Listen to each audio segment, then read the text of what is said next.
кээ бир учурларда биз түшүнүп атпайбызбы, мисалы соц тармактарда керек болсо бир эле адам же бир уч адам өзүнүн бир кандай бир көз караштарын эле таңуулап аткан сезилет да, мисалы. Же кайсы бир топтун кызыкчылыгын көздөп аткан. Эми ал топтун эле кызыкчылыгы да, ал көп болсо эми ким билет эми канча адамдыкы экен, 5 адамбы же 10 адамдыкыбы.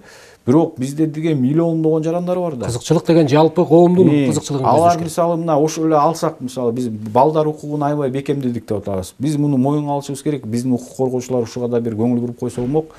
Балдар укугу боюнча биз балдардын укуктарын, тили балдардын абалын алсак, бизде Кыргызстандагы бул миллионго чукул эме экен да. Миллион түзөт экен да. 1 миллион бул биздин балдар экен. Бул калктын калың катмары да.